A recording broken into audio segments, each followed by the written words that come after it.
ছালাও গেল আমও গেল। গ্রাম বাংলার সেই প্রবাদটি আজ যেন অক্ষরে অক্ষরে প্রমাণিত করে দিল বিশ্রামগঞ্জ থানায় ঘটে যাওয়া একটি দৃশ্য।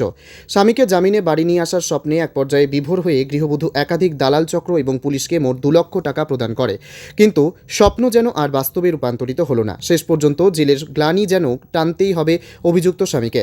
মামলার ঠিক 179 দিনের মাথায় আদালতে হাজির মামলার চার্জশিট, যার সুবাদে আগামী দিনে অভিযুক্তের পক্ষে মামলা পাওয়া অনেকটাই দুষ্কর হয়ে গেল। একদিকে স্বামীর শূন্যতা, অন্যদিকে অর্থের মায়ায় গৃহবধূ শেষ পর্যন্ত থানার দরজায় যেন কান্নায় ভেঙে পড়লেন। পাশাপাশি মামলার তদন্ত করে অফিসার তথা এসআই সুমন সরকারের বিরুদ্ধে তোলেন একের পর এক চাঞ্চল্যকর অভিযোগ।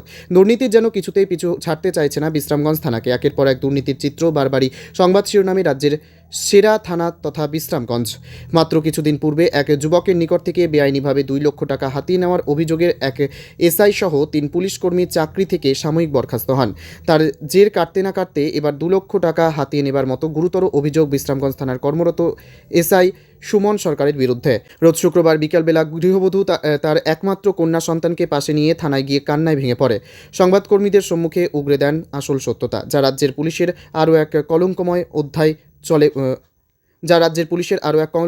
অধ্যায় বলা চলে। উল্লেখ্য, গত 23/9/2024 ইংরেজি তারিখে বিশ্রামগঞ্জ দশরথপল্লী এলাকার সঞ্জয় শর্মার বাড়িতে হানা দিয়ে প্রচুর পরিমাণে স্কপ এবং রকমারি নেশাজাতীয় দ্রব্য উদ্ধার করে বিশ্রামগঞ্জ থানার পুলিশ। ঘটনার পরিপ্রেক্ষিতে অভিযুক্ত সঞ্জয় শর্মাকে গ্রেপ্তার করা হয়।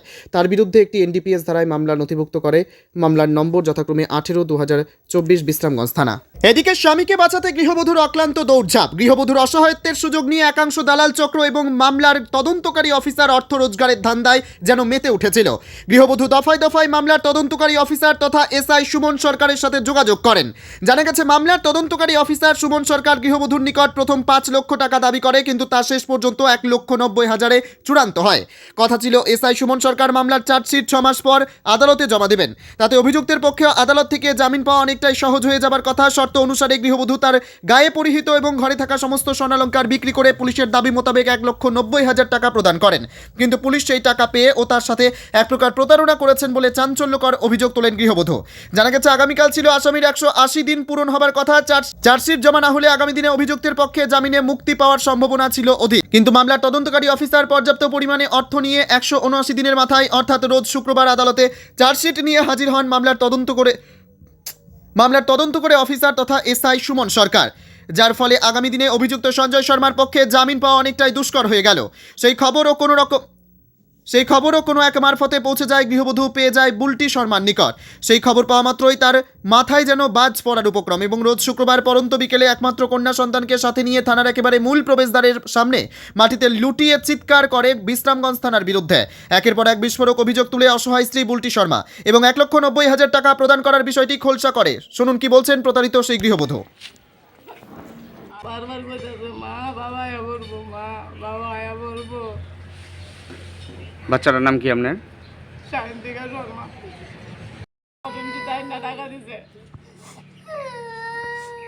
প্রসেনজিৎ দাস। আমি চিনি, চিন্তার না গেলে তাই না, একদম স্টল ফিগার করে দাঁড়িয়ে আছে, চোখটা একটু আর চোখ চিন্তার না গেলে আমি তাই তাই লোকের কথা কয়ে গেছে, আমি তাই চিনতাম না। টাকা দিয়ে গেছে, টাকাও দিয়ে গেছি আমি।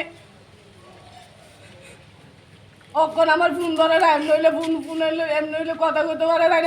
অসভ্য মানুষ, নিজেরও জীবুত আছে, তাতে মইরা থাকা জীবুত। আমি যেমনি মরুম তাটিও যাতে এমনি মরে। আমি সুইসাইড করে ঠিক লেখা দিয়া যাবো, আমি ঘর হইলেও সুইসাইড করবো, আমি লেখা দিয়া যাবো তার নামে। তে দেহুম আমিও। কতদিন আগে ধরাটা পড়ছিল আনুমানিক? আজকে 6 মাস হয়েছে পূর্ণ। চার্জশিট দিয়া দিছে, দিত না কইয়া দিয়া দিছে। আমি রাত্রেবেলা টাকা দিয়েছি থানাতে আইনা। এই প্রসেনজিৎ দিয়ে গেছে, প্রসেনজিৎ কইছে সেটা টাকা আনতো।